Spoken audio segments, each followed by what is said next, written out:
Hello, welcome back or welcome to my channel. My name is Taylor and today we'll be doing Taylor Swift albums, pick my reads for a week, and happy the Life of a Showgirl month at this point. But before I hop in the video, remember to like, comment, and subscribe if you love all things books.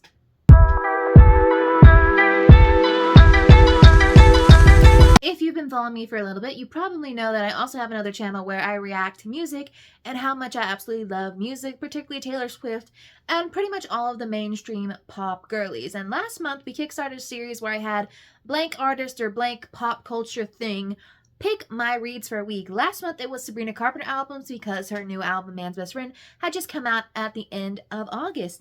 And of course, given in October Taylor Swift dropped TS12, we are going to be doing Taylor Swift albums, pick my reads for a month. If you want to know my thoughts on TS12, the video will be up on my other channel sometime before you see this, as well as I will have my ranking on my TikTok. But if you're curious, TS12 right now, Elizabeth Taylor, canceled, Life of a Showgirl seem to be swirling around the top for me.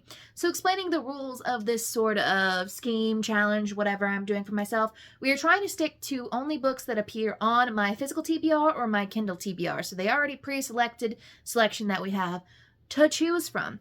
And in terms of the album, first off, we're going to try and pick a book based off the themes, the songs, the lyrics from the albums.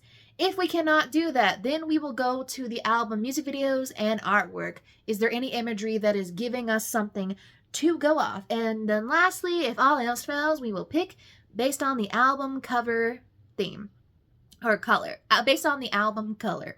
So Taylor Swift is very synonymous with putting colors related to her albums and eras, so that one should be pretty easy based off of that. And then I added in two other categories to our spinning wheel, which you will see. First up, non-album singles and features. So these are songs that she either features on that aren't directly related to an album, or songs that she released that aren't out there with an album. So like Both of Us, Renegade, The Alcohol, so on and so forth. And the second one is her soundtrack songs, so like Safe and Sound, Eyes Open, was it Today Was a Fairy Tale, you know, songs like that appear on a particular movie or TV show and were designed for those, and we'll pick based off of those.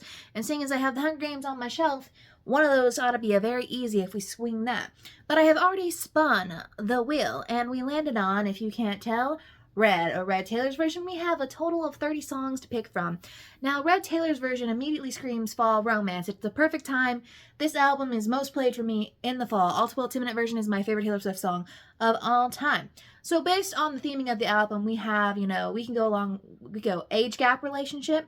We could go long distance relationship.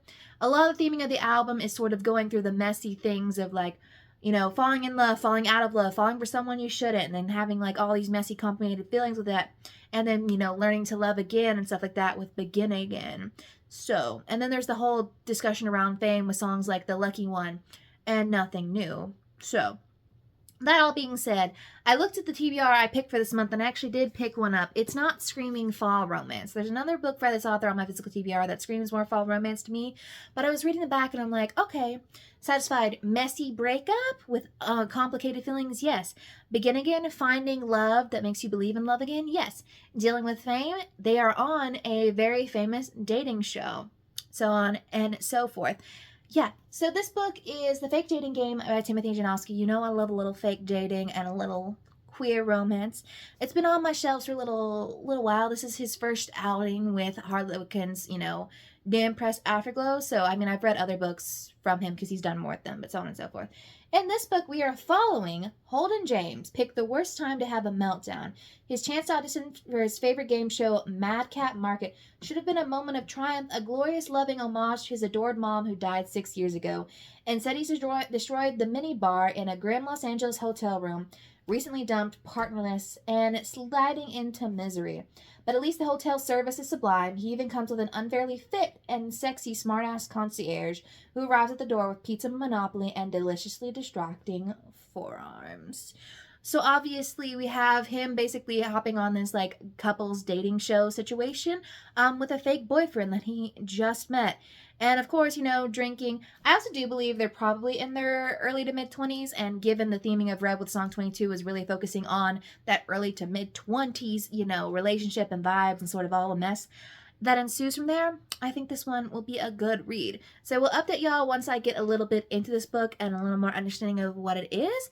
But yeah, that's our first book for this video. I have come to you on a Tuesday afternoon. I did not read anything more than one chapter of this book yesterday, but I think it's a good thing that we picked this for Red Taylor's version, because they literally just read a line. All Too Well 10-minute version, Taylor's version by Taylor Swift, starts back in on its loose. Back in on its loop. I've lost count, though I'd say this is the 5th time it's played tonight. Well, breakup's not going so well. I also read something in here that was like giving like snobby, like richer than me, holier than thou, like I bet you think of me, indie records that are cooler than mine, we are never getting back together vibes. So I'm only on page 38, but I see we picked well. We picked well for this one. Evening update. I'm 110 pages in, and the Spice has entered the group chat. And by entered the group chat, I mean via the phone and using grocery items where grocery items were not meant to be used. And man, will I say, the Spice is quite hot. Spice is quite hot. We have entered our fake dating situation, and both of them have cried to Taylor Swift's All Too Well at some point in the book. So right now it's going really fun, but the game show has not hit in. We are already over a third of the way through, so I'm curious to see when they actually appear on said game show. And also the discussion of grief, hitting a little close. I'll do a little more formal recap of the book tomorrow, but I do think tonight I'm going to settle back down and continue watching my TV show, because I would like to finish it up before 911 The Rookie and 911 Nashville restart this week. I'm at page 150 in The Fake Dating Game by Timothy and Janofsky, and we are halfway through the book, and we just now got to the auditions for the reality TV show they're on. So he's gonna make us wait and work for this reality TV show to come out. I mean, I feel like having watched The Wrong Paris, it does, like, I'm loving the vibes, I'm loving the feels that it's giving. I think I read you the back, but essentially what's going on, because I haven't, like, given you thoughts now that I'm in here. We are following Holden, who has recently been broken up with, and then basically his entire life has gone to shit. So one night when he is blasting All Too Well by Taylor Swift in his hotel room, awaiting an audition, or realizing he probably won't be able to audition for the show that he loves so much with his late mother, he gets a phone call from the concierge, Leo, and says, hey, kinda need you to stop blasting sad girl tunes for the night. And Leo offers to bring him some food, and then, things go from there. And Leo, we don't get Leo's point of view, which I think is kind of like, I'm really enjoying this. It's a fun, spicy time, touching on some harder topics, particularly around grief. But we don't get Leo's POV, which makes me so curious, because, like, Leo is out here being mysterious and not really dropping much truth or history behind himself. So I'm so curious, because what we've learned so far, he seems interesting. I'm just curious to see who Leo is and, like, what's holding him back. My goal is to finish this tonight. We are in spooky season heights. Fall TV shows are back. Wizards of Beyond Waverly Place just dropped the first half of their second season on Disney Plus, and I'm 3 episodes in. I'm loving it. Freya Sky has made a drop in. I know she's one of the new Disney Channel girlies, but she's got a beautiful voice. I love her solo music, and she was great in Zombies 4, so that was fun. So I'm going to be going back and forth between reading this and watching that, and all while I just bought new candles, and the one I'm burning right now, which is providing this lovely little ambiance that you can see right here, is Charmed Sweets by Tuscany Candle. It's baked vanilla, sprinkles, and icing. If there's something that you need to know about me and my mother, I have asthma, and, like, I can be really sensitive to scents, so I do need to get, like, very lightly scented things. So it is not, like, the most pungent scent, but my mother and I, we love super sweet, make it smell like a bakery candles and things. Like, all of my body sprays, because perfumes would be a little too much for me, are all very much so sweet or fruity. So yeah, vibes are immaculate. I have a flannel on. Temperatures are dropping. Supposedly this week it's only going to reach up to the 70s during the evening. And it's going to be getting to like 30s to 50s at night. So we'll see how it works out. But I'll catch up with you guys probably when I finish this book. Hopefully tonight. If not, it'll be in the morning. Well, I have not finished the book, but I did go a little Halloween shopping because I have my first event where I can bring my Halloween bucket to situation tomorrow. So I thought I would do a little haul. So in terms, I do have some stuff left over. I have these little cutesy erasers. I have some like spider rings. I have a couple of these little like skull like notebooks, and then I have a few of these like Disney villain stickers. I probably will buy more stuff before actual Halloween, but on the 29th and 30th of this month, I will be in Charlotte for Renee Rapp's concert. So I need to do a little shopping. First of all, let's get to the sweet stuff. I know everyone's complaining about the price of candy. Candy has kind of always been expensive. So I always expect that going in, but so first up, I got Fun Dip. There's 44 pouches in here, so surely it should last. There's Raz Apple Magic Dip and Cherry Yum Diddly Dip. So I don't know if they'll taste good. I can't really eat most of the candy I buy anyways. Most of it goes to other people. And then we have a Witch's Brew Kit Kat and then Ghost Toast Kit Kat. When I say I'm going to buy more, I'm probably just going to buy more candy. But I always start out with like a couple bags to see what's there. Also, I always think I buy enough to fill this up on the first go, and I never do. And then usually I go to Target for like the filler items, but we're not shopping at Target right now. So I went to Walgreens. So I got this party pack of a bunch of like spider rings, plastic eyeballs, vampire teeth, you know, the usual stuff we hand out. Then of course, normally I like to do bubbles, but I didn't see any bubbles at Walgreens, so we got glow-in-the-dark bracelets, sticks, and stuff like that. Then we got these little Happy Halloween crayons, if I say that correctly. Then we got a few Halloween rings. And then I think these are little, like, sticky, little, stretchy, like, creatures to put in our little Halloween bucket. Normally, I would make little bags of these, but I only have one of my spooky season bags left. And frankly, I think it's just going to be easier for me to dump it in there and mix it up. The kids really don't mind either way when I hand it out. But that's my little Halloween haul. I also did pick up some good vegan desserts because I was out near, like, the one and only, like, vegan restaurant in town. Vegan lemon cake. Very good, very good. I wish we would slide into some fall vegan flavors. That would be lovely. I'm in the process of editing my Life of the Showgirl video, which will have come out by the time you see this. So yeah, I also have Halloween music up. So now I'm going to continue editing and filling up this bowl, and then I have to make sure my class that I'm teaching tomorrow for the library is ready to go. Although this will be my fourth year teaching it, so it should be fine. It's only like an hour-long class anyways. I have finished The Fake Dating Game by Timothy Janowski, and man, was she a fun, cutesy, sexy little heartwarming number. I think I've settled on giving this one a 4.5 stars. You'll see like the final ranking on the screen, and probably 4 on the chili spice. These two were ready to jump each other's bones at every second of the book, of the day, the entire week they spent together. It was a lot. If you don't like insta-love, maybe not your thing. Although I will say the third act conflict, she had me going there. I actually thought the third act conflict breakup situation was warranted, and I like how it was handled, especially with the way the ending came up. But yeah, that's our first book done. This was our Red Taylor's version pick for the week, and given that All Too Well 10-minute version was a very prominent part of this, I think we picked well.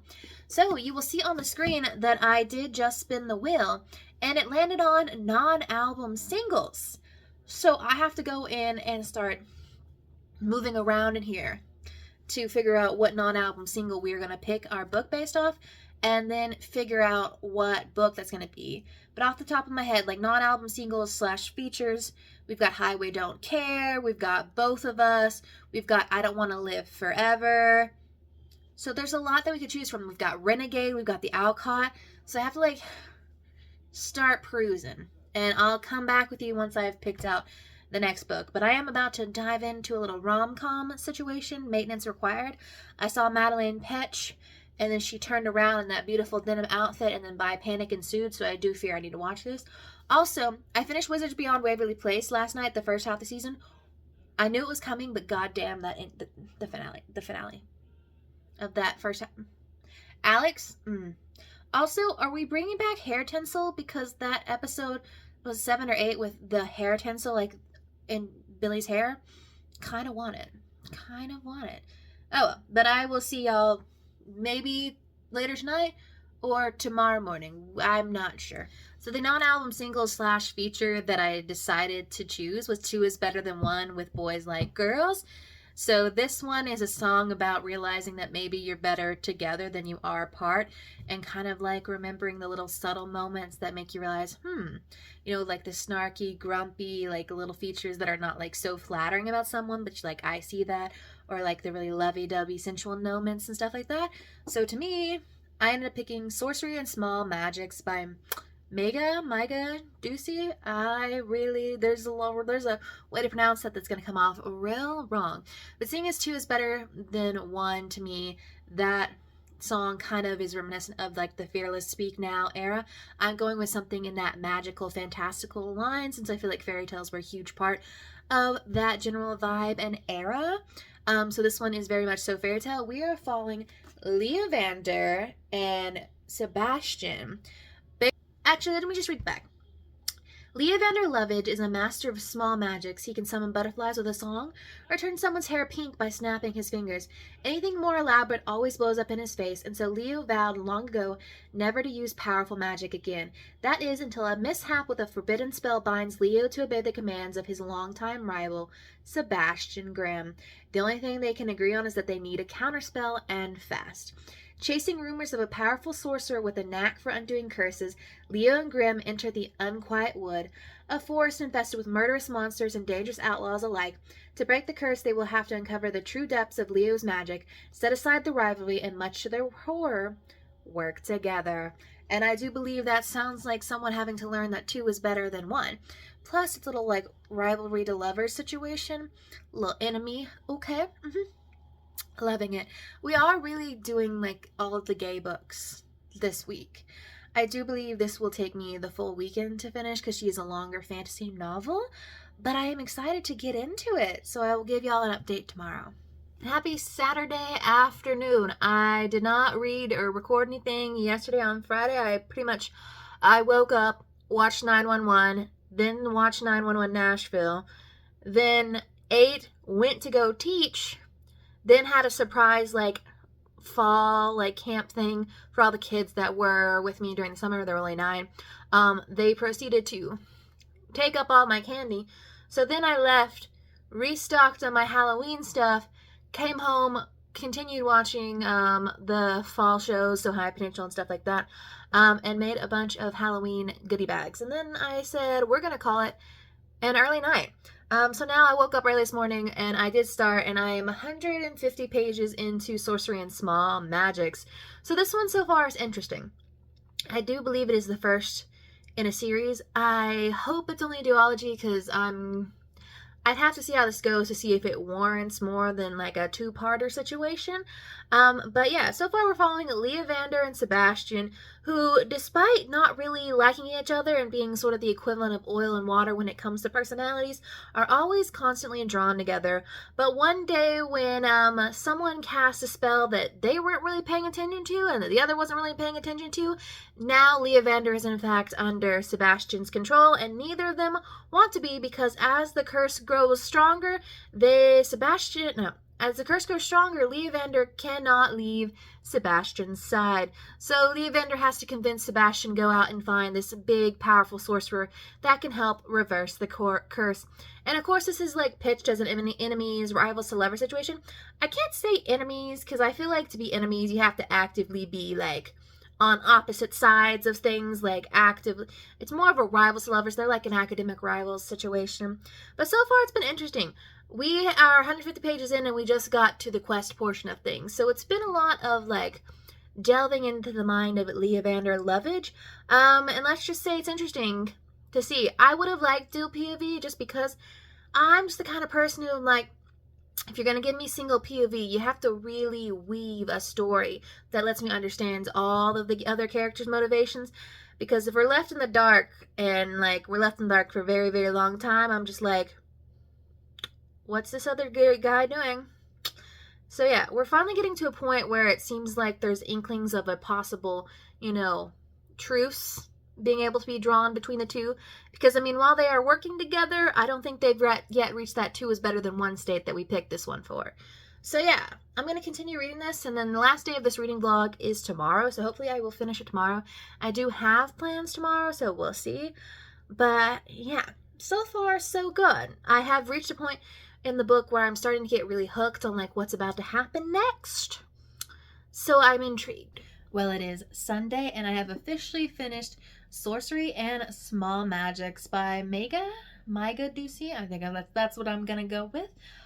Yes, I did go out to a coffee shop, went to the park today, talked with my friend, had a good old little time. I pretty much had less than 100 pages of this book to finish anyways, so I finally finished it a minute ago. I think I'm going to settle on a 4-star, 0 chili spice. There was no spiciness in here, even though there may have been talks of possible spicy scenes taking place. I don't know if I want to continue on the series because I just saw that it's a trilogy, so I don't know.